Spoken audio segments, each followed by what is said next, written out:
संस्कार करवाया गया तो उस बालक का नाम शांतनु रखा। धीरे धीरे बालक बड़ा हुआ। एक दिन की बात है कि महाराज प्रतीक शीशे में अपनी मांग काट रहे थे तो उनकी नजर बालों पर पड़ी। प्रतीक ने देखा कि हमारे ऊपर लगता है बुढ़ापा आने लगा, क्योंकि दादा बुढ़ापे की पहली घंटी बाल सफेद होना। बाल सफेद हो जाएं तो समझ लेना बुढ़ापा आने वाला है। लेकिन आजकल के वैज्ञानिक उक्का में थोड़ू ना है। आजकल के वैज्ञानिक कमी ना है।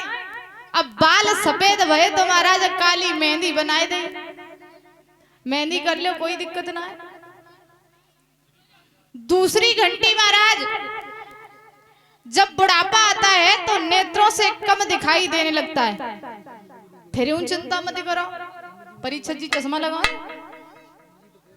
जय माई गुरुदेव लगाए, चिंता मत करो। अगर रोशनी कम होगी तो एक की बजाय दो आंखें और बनाई दे, चश्मा लगा।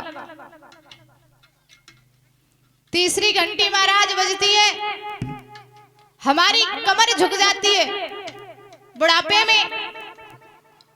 तो पहले तो दो पैरन से चलतो, फिर तीसरी महाराज पकड़ाई दी जाते लाठी, बोले अब ये कमजोर ना है। जब चौथी घंटी बजती है तो महाराज किसी भी बात का इशारा नहीं, वो सीधे लिए चली जाती है। क्योंकि दादा ये मौत जो है ना एक कड़वा सच है। इस मौत को पता है कि आप कहाँ रह रहे हो, किस गली में रह रहे हो, किस शहर में रह रहे हो, किस मोहल्ले में रह रहे हो। दादा शादी के लिए हम और आप मुहूर्त निकलवाते हैं। जब किसी की शादी करवाते हैं तो मुहूर्त देखते हैं कि ये इस मुहूर्त में शादी अच्छी रहेगी, इस मुहूर्त में नहीं। लेकिन जब भगवान के यहाँ से बुलावा आता है तो कोई मुहूर्त नहीं निकलवाया जाता। क्योंकि एक कवि कह रहा है कि तेल चमेली चंदन सावन, तेल चमेली चंदन सावन, और चाहे लगा लो सेंट, और जगत में कोई न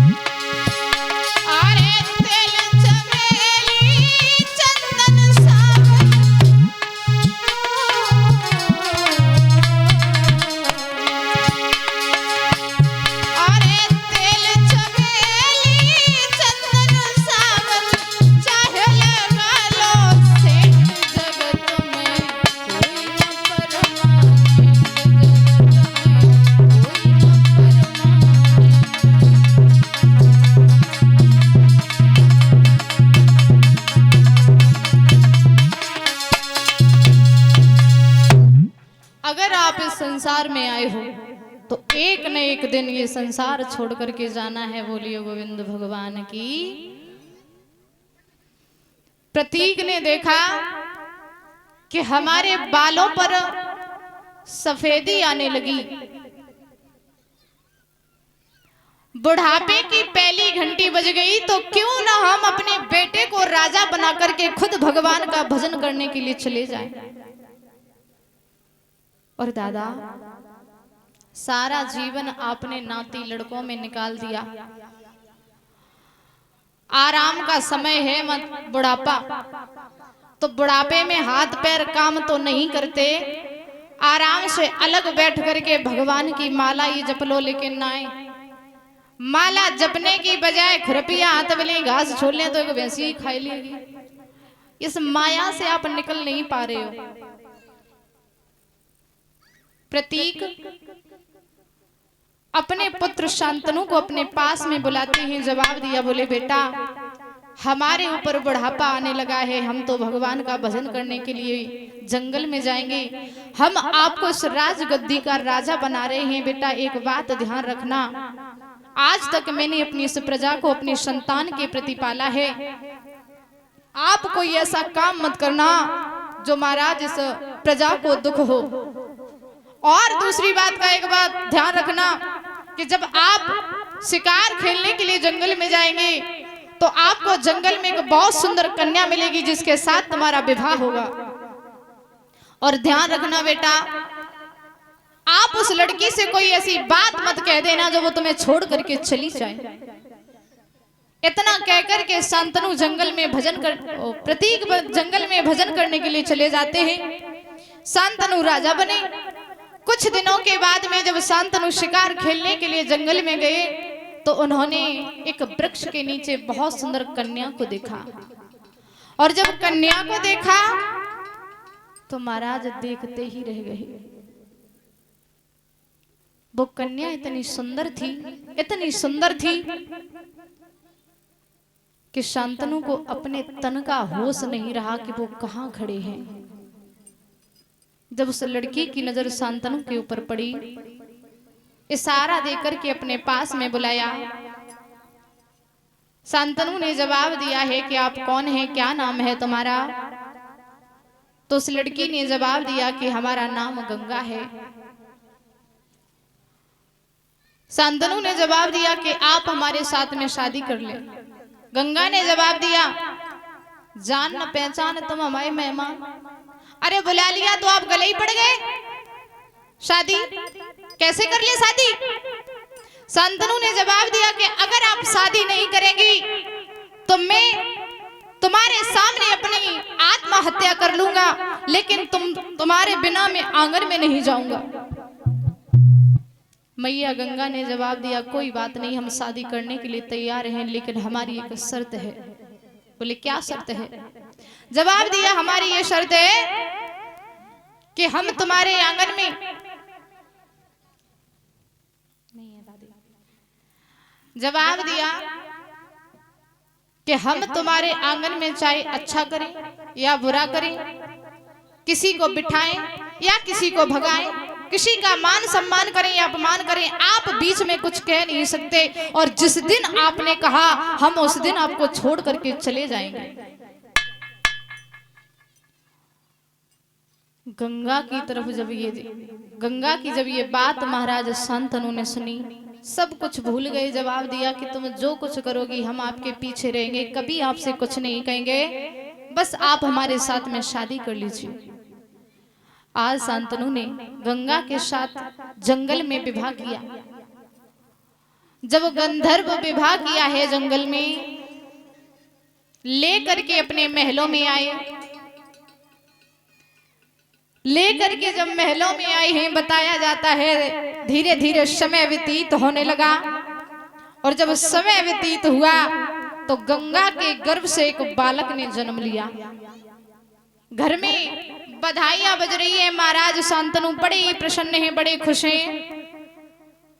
जहां बधाइयां बज रही थी, महाराज माताएं नृत्य कर रही थी, उन सब को छोड़ करके गंगा ने उस पुत्र को उठाया और जहां गंगा की धारा बह रही थी जाकर के उस पुत्र को बहा दिया। पीछे पीछे शांतनु जा रहे थे। शांतनु ने जैसे ही देखा कि उस पुत्र को बहा दिया शांतनु खड़े के खड़े रह गए, सोचने लगे ये कैसी माँ है। अरे माँ अपने बच्चों के लिए अपनी जान न्यौछावर कर देती है, लेकिन इसने अपने हाथों से अपने बच्चे की हत्या कर दी, ये कैसी माँ है। लेकिन कुछ कह नहीं सके। बोले अगर मैं कहूंगा तो गंगा मुझे छोड़ करके चली जाएगी। बुजुर्गों, बताया जाता है गंगा ने एक नहीं, दो नहीं, बल्कि 7 पुत्र मारे। जब 8वां बालक हुआ तो उन्हीं पुत्रों की भांति 8वें बालक को उठाया और महाराज मारने के लिए जब चली, जैसे ही बहाने के लिए चली तो पीछे शांतनु ने आवाज लगाई, जवाब दिया, और ये गंगा ठहर जा, ये तू क्या कर रही है। अरे माँ अपने बच्चों के लिए सर्वक्ष न्यौछावर कर देती है, और तूने मेरे एक नहीं, दो नहीं, बल्कि 7 पुत्र मारे। मैंने तुझसे कुछ नहीं कहा। रो करके शांतनु बोले,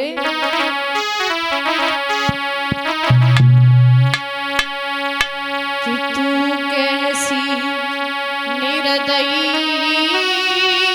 मात, गंगा तो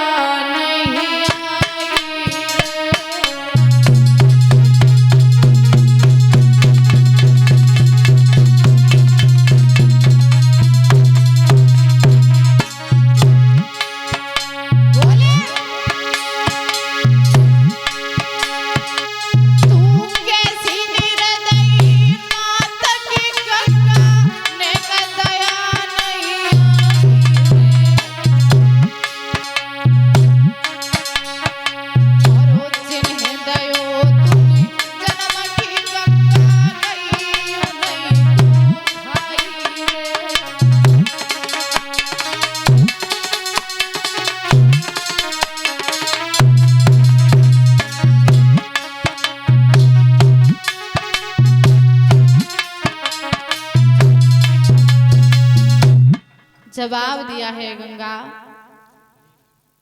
जिन्हें तूने जन्म दिया है तू उन्हीं को खा गई, कैसी माँ है।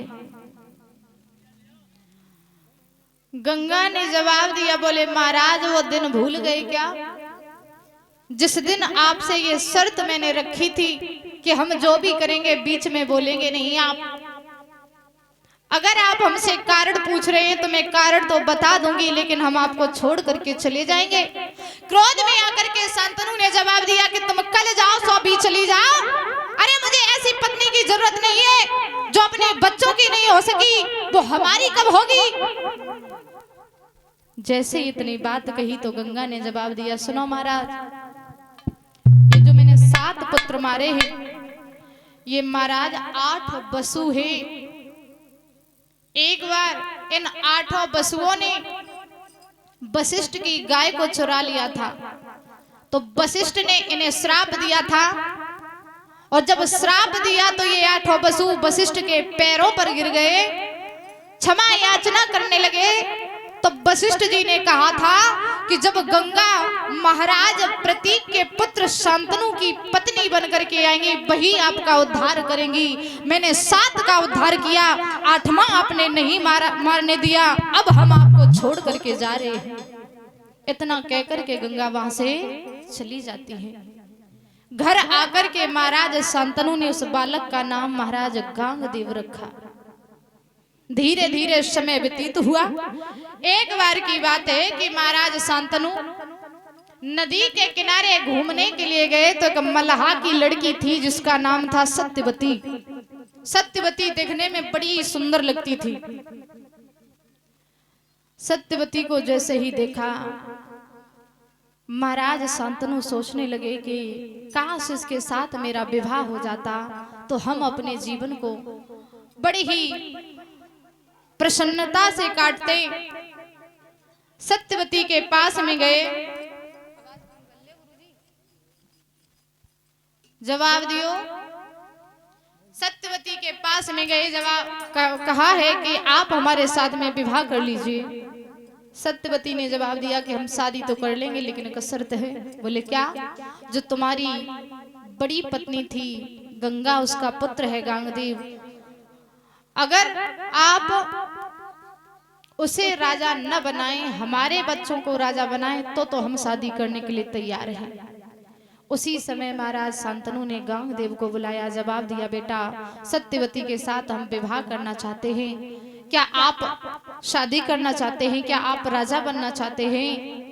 और जब पिता की ये बात सुनी तो गांगदेव ने जवाब दिया है, बोले पिताजी, अगर आप सत्यवती के साथ में विवाह करना चाहते हैं तो आप शौक से कीजिए। रही बात मेरी शादी की, तो आज के बाद मैं शादी करना तो दूर, शादी के बारे में कभी सोच भी नहीं सकता। ये भीषण प्रतिज्ञा की, और जब ये भीषण प्रतिज्ञा की तो गांगदेव का नाम भीष्म पितामह रखा। भीष्म पितामह नाम पड़ गया। धीरे धीरे समय व्यतीत हुआ। बताया जाता है दूसरा विवाह महाराज सत्यवती के साथ में हुआ, महाराज शांतनु का। सत्यवती से 2 पुत्र पैदा हुए हैं, चित्रांगद और विचित्रवीर। जवाब दिया है, सत्यवती से जब 2 पुत्र पैदा हुए हैं, चित्रांगद और विचित्रवीर, व्यास जी ने एक काश नाम के राजा थे, उनकी 3 बेटियां थीं, अंबा, अंबे और अंबालिका। इन तीनों का हरण किया। 2 का विवाह महाराज चित्रांगद और विचित्रवीर के साथ में कर दिया। जो तीसरी लड़की थी जिसका नाम था अंबालिका, ये दासी के रूप में रख ली। धीरे धीरे जब और समय व्यतीत हुआ, बताया जाता है कि चित्रांगद को मनसा पाप लग जाता है और विचित्रवीर को गांधर्वों ने मार दिया। ये तीनों कन्याएं महाराज बांझ थी, इनके कोई पुत्र पैदा नहीं हुआ। सत्यवती को चिंता हुई कि आगे वंश की बेल कैसे बढ़ेगी, तो उन्होंने अपने बड़े पुत्र व्यास को बुलाया। व्यास जी ने जवाब दिया कि आप तीनों कन्याओं से जाकर के कह देना कि वो निर्वस्त्र होकर के हमारे सामने से गुजर जाएं, वो गर्भवती हो जाएंगी। तीनों कन्याओं से जाकर के जब सत्यवती ने कहा, बताया जाता है जो अंबा नाम की कन्या थी, ये अपने आंखों से शर्म की वजह से इसने पट्टी बांध ली, और जब पट्टी बांध ली तो बताया जाता है कि अंबा के अंधे धृतराष्ट्र जी हुए हैं। और जो अंबे नाम की कन्या थी, ये अपने शरीर में शर्म की वजह से पड़ुआ का लेप लगा लेती है, तो उसके पांड हुए हैं। अंबालिका नाम की जो दासी थी महाराज, ये बकबक करके निकली तो इसके विदुर जी हुए।